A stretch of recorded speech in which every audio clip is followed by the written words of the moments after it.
pose questions to us at the very end. Okay. So we're doing business in South America, and I'm Kyle Foster. Sam Elliott. Megan Schemmel. Julie Meyer. And the countries we'll be focusing on are Bolivia, Argentina, and Brazil. Our topics that we'll go over are going to be the demographics of each country, the economy and current events, sociology as far as family and class structures, the culture's impact on business in that country, the business environment, and management and employee relations. So our assumptions before doing all of our research on this project and that we're going to carry through our presentation are that chocolate enthusiasts and diabetics are our main target market for this chocolate bar, given the stevia sweetener. Also, in whatever country we choose to go to, if we do, we're planning on setting up a manufacturing plant in that country rather than just distributing the bars there. In line with that, we're also going to be looking to hire a majority of our employees within that country. So we looked at things specifically aimed at these assumptions. So we're going to start with Bolivia. So demographics for Bolivia. Population in Bolivia is just over 10 million, and they have the highest poverty rate in South America. Does anybody want to shoot out a guess at what percentage of people in Bolivia live under $2 a day? 40. Okay, let's get another one. 80. 80? Okay. 50. Yeah. 51.3. Yes. So 51.3% of Bolivians live under the international standard of $2 a day. And within Bolivia, the most common language spoken is Spanish, but Bolivia has a very high indigenous population, so outside of city limits, a lot of indigenous dialects are spoken. 3.5% of Bolivians are diabetic, and the major cities within Bolivia are La Paz and Santa Cruz. So these are the major cities that we would be looking at putting our manufacturing plant in, given the fact that Spanish is highly spoken in these, and also there's going to be a little bit better wealth concentration in these areas. As far as economy and current events, they are the poorest country in South America, and they suffer from extreme inequality as far as distribution of income and benefits. Their gross national income per capita is really low at $2,220 per year, and that's maybe a little bit high of an estimate. On the upside in Bolivia, they have had growth in their GDP in the last few years, and they have done, or the government has done a good job of cutting back their debt. There is a severe drug problem, though, in Bolivia. Bolivia is the #1 producer of coca, the coca leaf, which goes into cocaine. They produce 45% of the world's supply of that, and with that and drug enforcement problems, it's created a rocky relationship with the United States, so that's one thing we took into consideration. And another thing, according to doingbusiness.org, they rank 180th out of 189 countries in ease of doing business. So that includes setting up business there, getting construction permits, registering property, getting electricity, clean water, paying taxes, and settling issues with whether it's people or other companies there. So I'm going to talk a little bit about some sociological factors that we took into consideration for each country. And obviously there are just a myriad of factors that influence this decision sociologically. And I've chosen a couple that I think are the most relevant to our considerations, taken that we would be looking to work with a lot of local people. So the first of those is family structure. And family is a really central part of the social structure in Bolivia. Extended families often live together. As Kyle mentioned, there are a lot of indigenous populations that live a little bit more rurally. So larger families and just family in general really takes a high level of importance in those situations. They have really traditional male and female roles, especially within like parenting, household chores, work, stuff like that. And machismo, kind of the pride of the head man of the family, and how that plays a role in business. Obviously, just with the honor there. Tied to that, importance of face value and how they're perceived. And then, as they do place a high value on family, that provides their primary social network. The second sociological factor I'm going to talk about for each country, is class structure, because this really gives us another perspective on how we look at the society as a whole and the people that live within it. So in Bolivia, class structure determined by socioeconomic status as much as race, and that ties back to their kind of colonial days. So convergence of a couple different ethnic groups through the European settlement has produced these four sort of social classes, and Europeans tend to take the top social class, kind of whichever way you look at it. Within the Bolivian society, only 15% of the population is white, so that's a little bit lower than our other two countries, and then Quechua and Aymara are two indigenous populations. Second thing I'm going to talk about for each country is culture and business, and just give a little look at how some of the cultural factors would theoretically affect our business practices. As we've talked about in class over the past semester, there are just a ton of things to consider. So again, I've chosen a couple that are really going to help us form relationships with the people we're working with, because they are a family relationship-oriented culture. So the first, gift giving, a good way to kind of establish a personal connection with someone and show that you're invested. So just a couple of things on gift giving up there for Bolivia. As well, dining, another way to really form a connection with the people you're going to be working with. And again, relationship-oriented, so avoiding business conversation around the table is probably one of the biggest things for making that relationship work. Second, communication and conflict and decision, just as far as negotiating. Communication, they are formal with their business, but keep in mind how important relationships is, so really working with the person rather than the company. And then for conflict and decisions, again, establishing trust and really showing them that you're invested in them as a person, and what value you can present to them rather than just financial factors. So we decided to look at 4 certain areas regarding the business environment in Bolivia. And those 4 areas were corruption, currency and the cost of credit, the tax and labor environment, and business relationships. Does anybody know who that gentleman is in the picture? No? Okay, that is Evo Morales. It's the president of Bolivia. He was elected to power in 2005, but actually came into office in 2006. Since he took over, there's been a lot of economical and political reforms. A couple of things that Bolivia has done. In 2009, they redid their constitution, so they have a new constitution. And then in 2010, they came up with a new anti-corruption policy. And that anti-corruption policy allows Bolivia to hold former leaders and former politicians accountable for past acts of corruption that they've done. And then, even though Bolivia has this new anti-corruption policy, there's still corruption at all levels throughout Bolivia. Their judiciary system, the police, the public administration are perceived as the most corrupt institutions in the whole country. Their government, like Kyle said, abandoned the U.S. war on drugs, and they officially recognize the cocoa leaf in regards to their culture. And like Kyle also mentioned, the cocoa leaf is the main ingredient in cocaine, so they do have a major drug problem in Bolivia.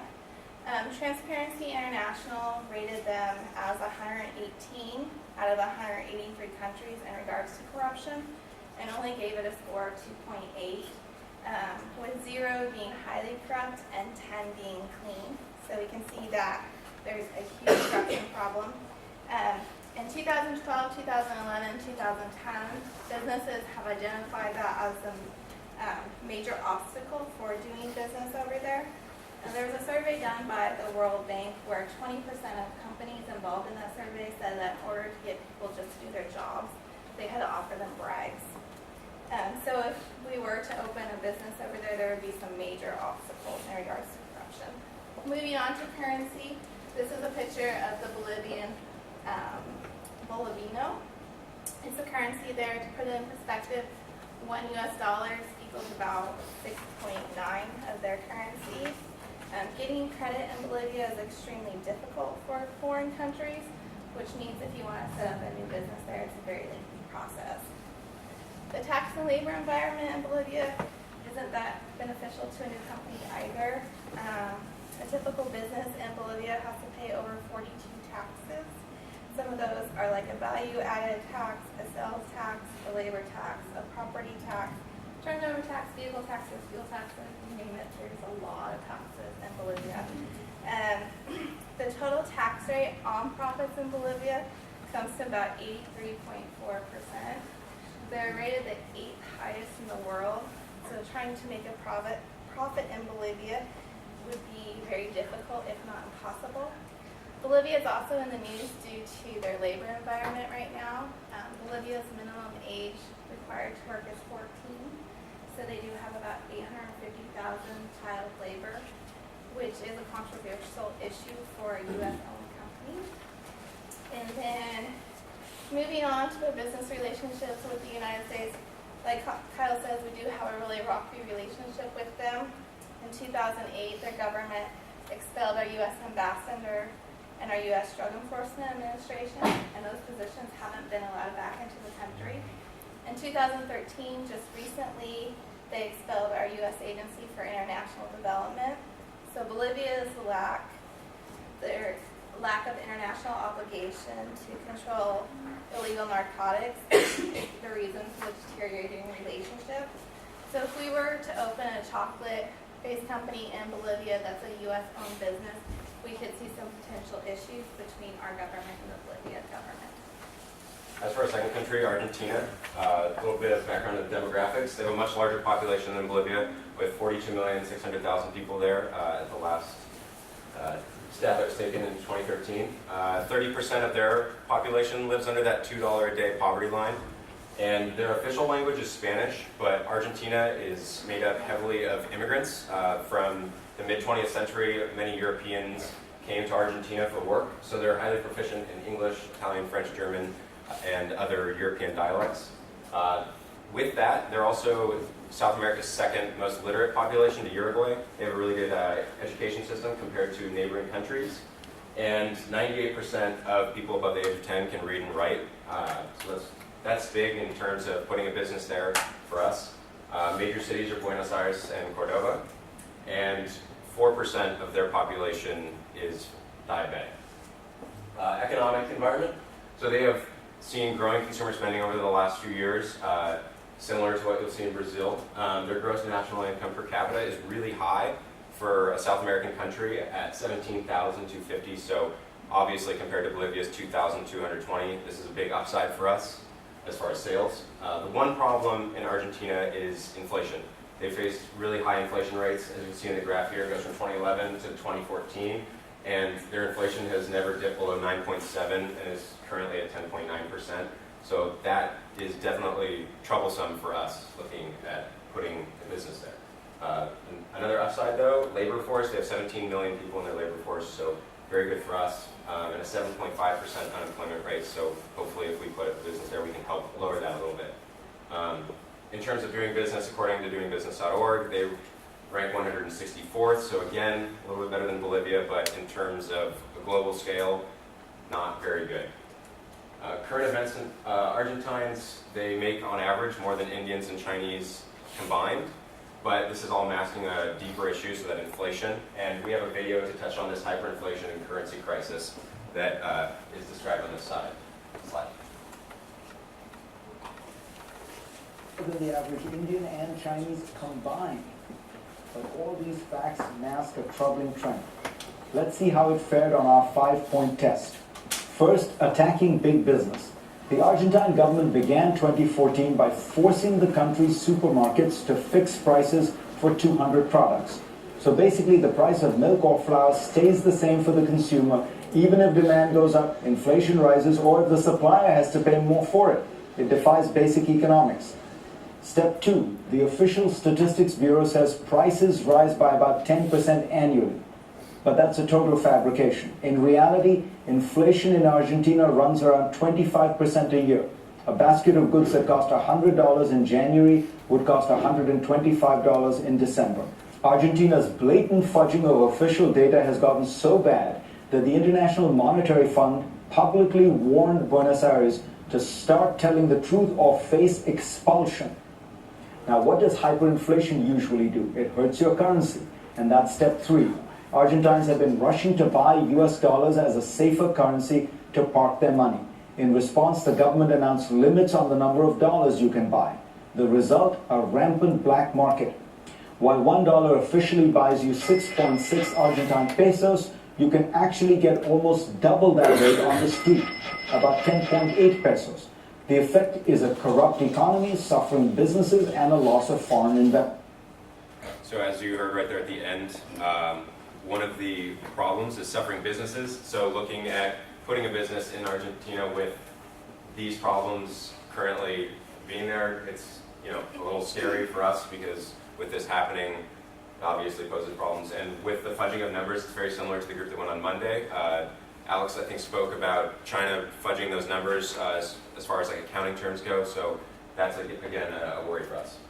So some of the same factors as I discussed with Bolivia. Family structure in Argentina, again, really a central focus. The family, importance of extended family, also value in that honor for the head of the family. And that carries over from the home into the family and the business. Class structure is derived socioeconomically. So as you can see, 4 classes, 4 general classes in Argentinian society, and they have 97% of their population that's white, which compared to Bolivia is really high, just because a lot of times that European population tends to be the wealthier class. Culture and business, again, touching on gift giving and dining. Imported spirits are really well received because the taxes are so high. So if you're looking to really impress someone, that's a shoe-in. And then dining, they do have a more formal environment, kind of with their social hours. So keep that in mind. Communication, they're really expressive and direct. So just be open, be willing to create a relationship with them. And then they put a lot of value on body language. So just be really conscious of what you're saying non-verbally. Conflict and decision making, they make their decisions from the top down. It involves a lot of hierarchy, a lot of discussion, a lot of thought. So you're probably not going to get a decision on the table when you're meeting with them. In addition to that, they are really not prone to disagree with you or tell you what they don't like. So it's really common to get sort of a false sense of approval. So if you think you're being well received, that doesn't guarantee you anything. In regards to the business environment, corruption is also a huge problem in Argentina, especially in the political and public sectors. The reason for the political environment is due to the woman in this picture. The woman in this picture is actually their president. Her name is Cristina Fernandez, and she has actually been alleged to be involved in some of the largest corruption schemes in Argentina right now. So there's a lot of corruption going on.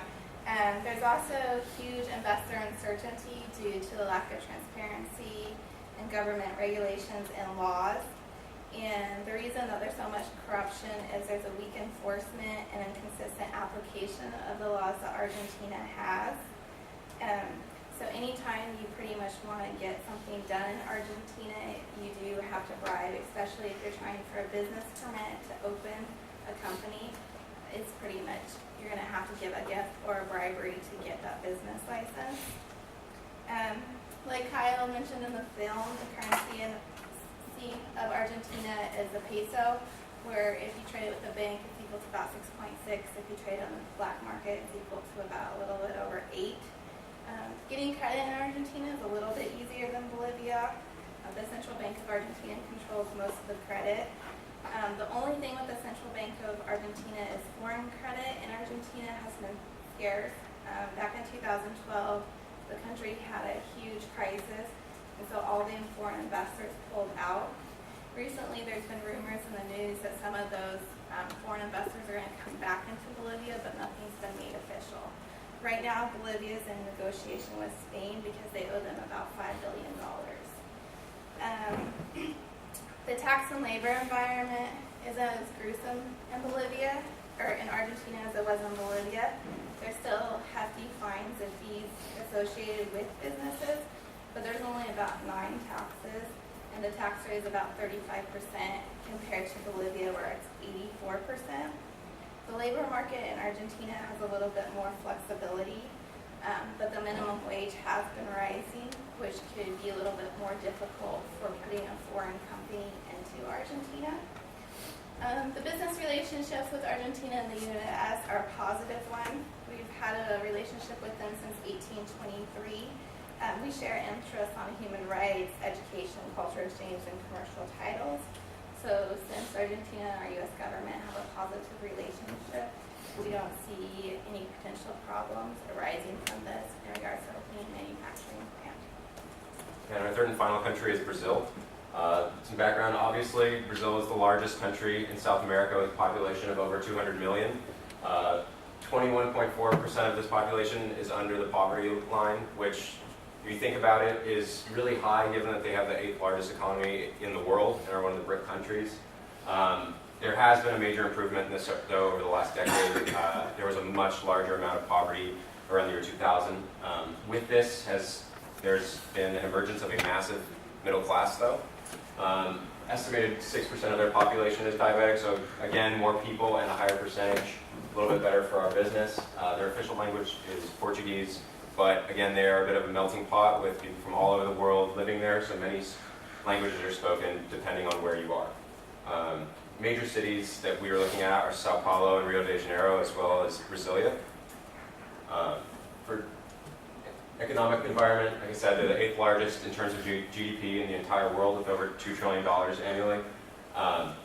This was steadily growing for a while, and it still is, but now it's more of a trickle. Brazil's economy has been under a little bit of scrutiny recently since they have not been growing at the rate that their potential could, or that they're to their potential. Main problems that they face are highly unequal income distribution, and their GNI per capita is, again, smaller than Argentina at 11,530, and recently their unemployment has hit a record low. This is with that growing middle class, more and more jobs are occurring, and they rank 123rd out of 189 countries in doing business. So that, again, puts them a little bit above the other two countries in our eyes. Current events, obviously, they're hosting the 2014 World Cup and the 2016 Olympic Games, so the two biggest sporting events in the world within 2 years of each other. So this is big in our eyes as far as getting there. We're going to be lots of tourists, lots of eyes on this country, this economy, and a great potential for marketing. With that, there's been really high crime, though, with preparation for the World Cup.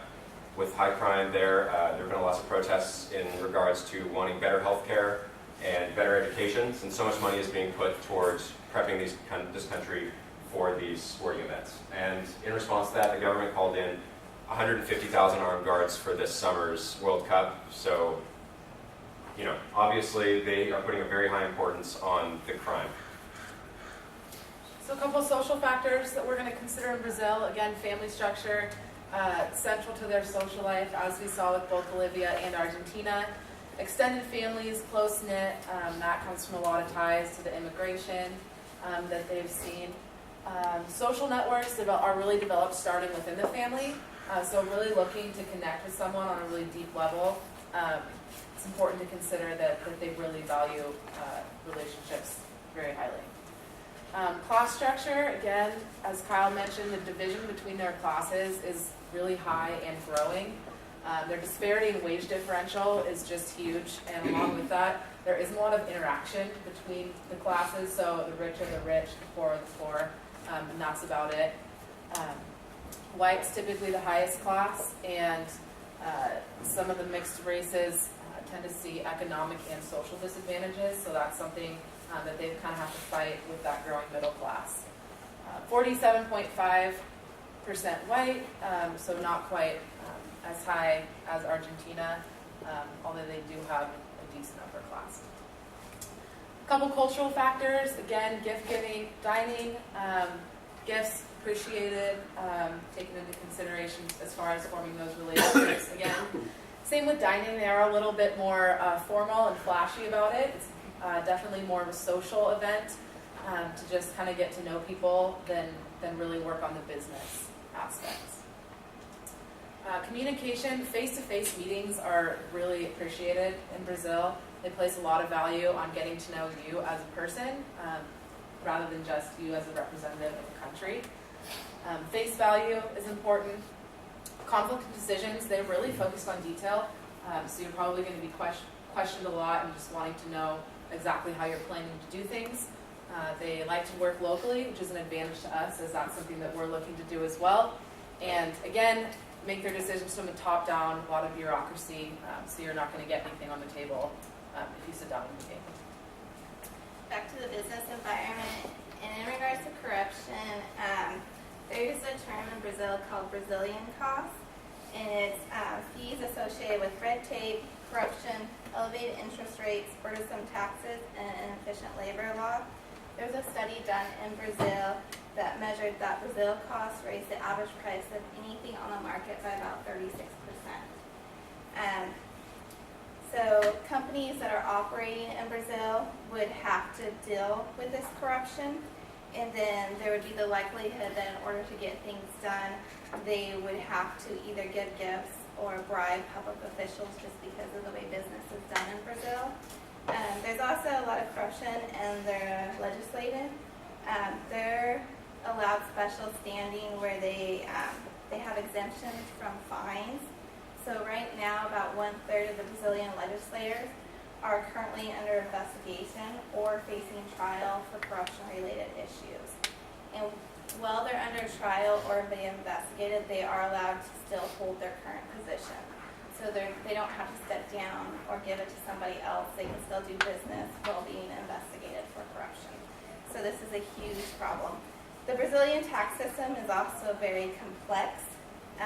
It's reported that tax collectors will ask for bribes in regards to relaxed assessments or inspections, or to refrain from pursuing tax fraud. So if you're under investigation, you can bribe your tax officials and get away with it. According to a study done by Global Integrity, complicated and time-consuming administrative procedures are common in Brazil when you apply for business licenses or permits. So it's been frequently argued that in Brazil, this is what actually creates the environment for bribes and corruption. Moving on to their currency and the cost of credit, this is what the Brazilian currency looks like.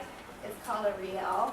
The real also offers some difficulties when opening a business in Brazil because their currency isn't tradable on the foreign market.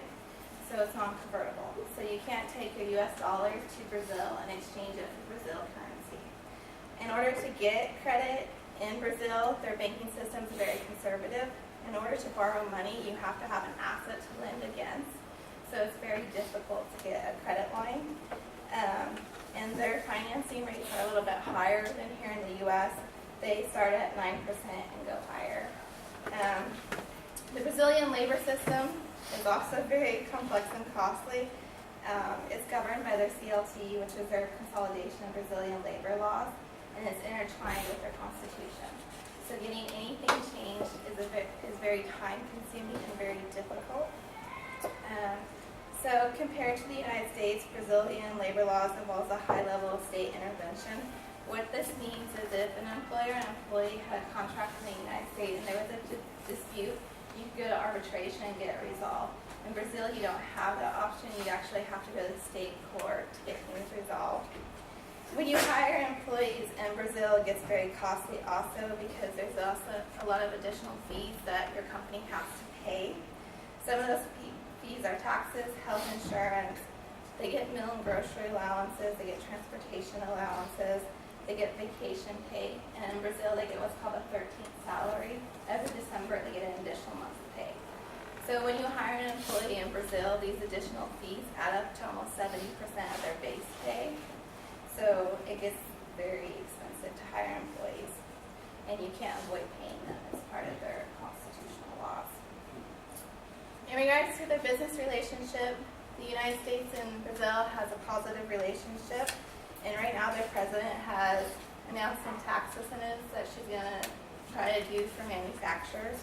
She's announced a plan that's going to provide about $25 billion, and that's in Brazil money, so about $16 billion American money, to protect manufacturers for the next 2 years. And then also she's working on announcing a plan where there'll be a 20% payroll tax break to foreign countries or companies that come into Brazil. So this will be positive for a company going in there. So if we look at the wages in the countries, Argentina has a monthly wage of $450. Brazil has $323, and Bolivia has $116. Argentina and Brazil have increased their minimum wage in the past 2 years. I mean, but this still pales in comparison to the federal minimum wage here in the U.S. The Argentina minimum wage translates to $16 daily, and the chocolate bar we're selling will be 23% of that daily income. It will be $11.50 in Brazil, and that's 32%. And for Bolivia, that's $4.15, and it'll be 9% of their daily income. So for Brazil, as we mentioned, there's a large power distance, so status symbols of power are very important in business. And in the workplace, they're collectivist society, so they would focus on relationships and trust. Our textbook mentions the top 3 motivation factors for employees, and that's rewards for excellent customer service, developing their skills over time, and that management is generally interested in the well-being of employees. For Brazil, we see the same employee benefits as the U.S. There are such as social security contributions, protection from discrimination in the workplace, and vacation and sick days. And there is one company restriction that Brazil has, and that's at least 2/3 of the company must be Brazilian. For Argentina, it's nearly the same thing as Brazil. The same benefits apply, and there's also employee discrimination, or laws against employee discrimination.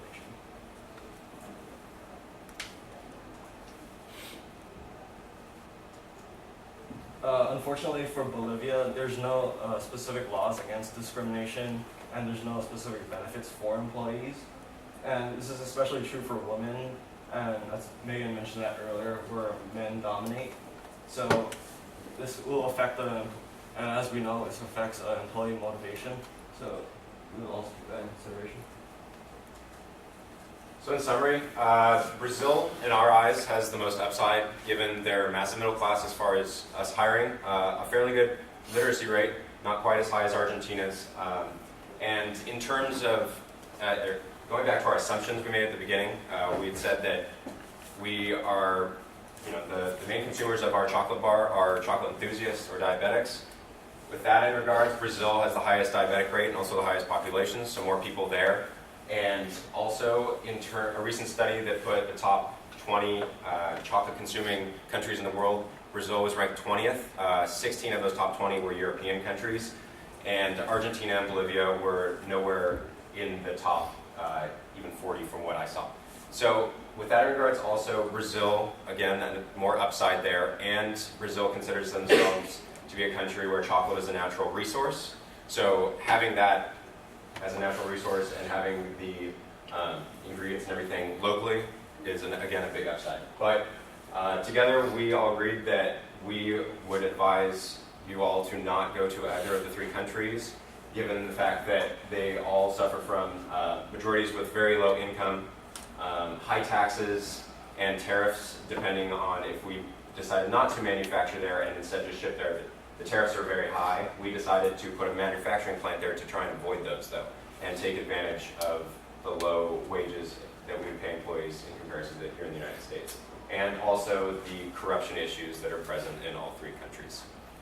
And with that, I would like to ask for any questions that you guys may have for us. So if you could go more into the Brazilian real and how we would actually acquire any of that money. So you said we can't just take our dollars and transfer them. On 2 things, if a tourist goes, how do they pay for anything on the streets, and then how would a company going in, would they have to take out loans for everything? It's non-convertible. So once you're in Brazil, you wouldn't be able to, we could go to the bank here, to a Chase, whatever, Bank of America, and take our dollars in, and they would give us pesos or wherever we want to go. If you did that in Brazil, they wouldn't be able to convert it through there.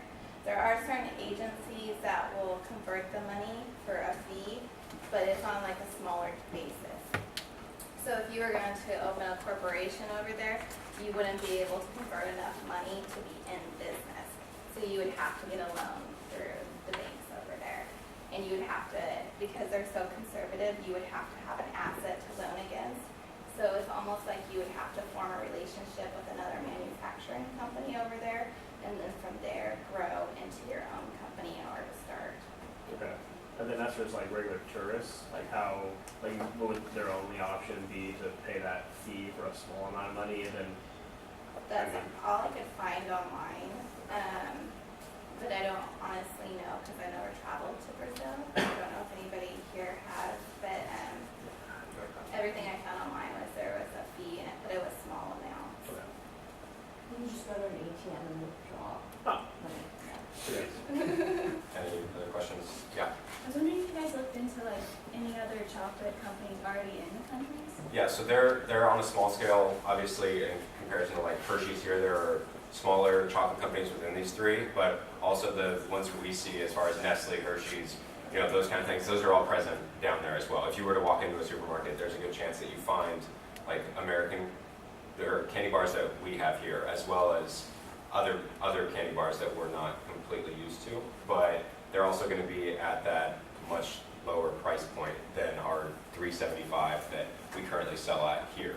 So with that in mind, that's why we kind of looked at implementing the manufacturing plant there to try and drive those costs down and make it easier for people within these three countries to purchase that chocolate bar. Just regarding like the last presentation we talked about, do they have like a developed infrastructure to get the chocolate bars there without them melting or like keeping them Well, solid? with our assumption of putting the plant there, we weren't worrying about necessarily shipping, obviously, from Portland to the countries. But yeah, when we're there, obviously, countries near the equator, you're gonna have higher, temperatures. That's gonna be an issue. So delivery trucks, as far as refrigerated trucks and keeping these cool, that would be an issue once they're in stores. So we would be looking at the big cities. That's what we were looking at, because higher wealth distribution within that area is going to be probably nicer supermarkets, so refrigerated areas, whereas like a small city in the suburbs isn't going to have as nice of a place for us to store those chocolate bars. So, yeah. So in terms of ease of doing business, I know you guys talked about it a little bit. What do you think is the biggest hurdle? Is it bribes, regulations, like getting into there? Well, I mean, I would say definitely corruption. Just getting our feet and roots planted in these countries is going to be difficult. And also, if we aren't able to drive that price of the chocolate bar down, we just don't see anybody there being able to spend such a large portion of their daily wage on a candy bar. So one thing that we had discussed is maybe not selling as large of a quantity, just because I know so many people don't like eating such a large quantity of chocolate all at once, whereas maybe a small portion of it for a fraction of the price would be more desirable. So that's kind of one thing we thought about. I think there are a lot of challenges. We talked about taxes, regulations, and stuff like that are sort of more technical challenges, but fundamentally, as Kyle just mentioned, just the market for that is not as large as we would like in any of these countries, especially when you're looking at these big middle classes that are relatively poor. A lot of people that aren't in the cities are living rurally, and there just isn't a huge market for that. So, as Kyle mentioned, trying to drive down the price and finding a way to get into that market at all is kind of our first thing. And one more thing to add on to that is, as far as these countries, a lot of them are suffering from poor healthcare benefits, and with that comes, I think, a lack of knowledge as far as the effects of a normal chocolate bar on your health. So getting the point across, our main sales pitch here in Portland is the stevia sweetener doesn't affect your blood sugar. Things like that might not register as quite as important with somebody in a country that is slightly less developed or less educated on health. So, any more questions? Yeah, JB. You said that you're going to use like the Brazilian FIFA. Like, did you go into any aspect of how you might market yourself? Well, just the fact that there's so much attention drawn on World Cup. You're going to have tons of tourists. Like a recent stat said that over half the tickets purchased for the World Cup were by Americans. So, I mean, it could be something as small as putting up ads within an airport, near an airport, selling them at the front desk of a hotel or something small to get the word out. And maybe if people from the United States that have had this chocolate bar are seen walking around with it, it would spur interest. So we just looked at it as massive inflow of people from outside the country, good opportunity to try and market it, because there's going to be those World Cup posters everywhere, and Brazil is going to be all over the news and all over every sports channel from all of June. So, and then when the Summer Olympics come around in 2016, if we've already gotten a little bit of a word out, then it's just a kind of growing exponentially. It was just an opportunity to expand the market. It's, as I was mentioning, kind of tough as it exists. Another door into that. Any other questions? Tiffany? I think Julie mentioned that a lot of investors left Argentina a couple years ago, so it sounds like they're not coming back yet. I wasn't quite clear on Well, that. Argentina had a huge financial crisis in 2002. And when that happened, foreign investors pulled out of their credit markets, and so they kind of closed their credit markets in Argentina.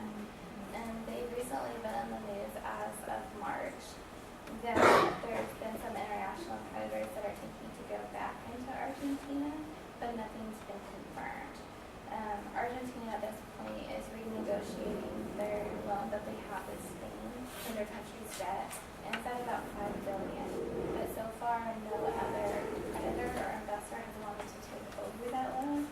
So Spain still holds it; they're just trying to renegotiate it. So Argentina, in regards to the credit market, doesn't have a lot of options for them to do business with, because it's just rumors. Nothing's been concrete as to a foreign investor saying, "Yeah, I'm going to do this," or nothing on paper.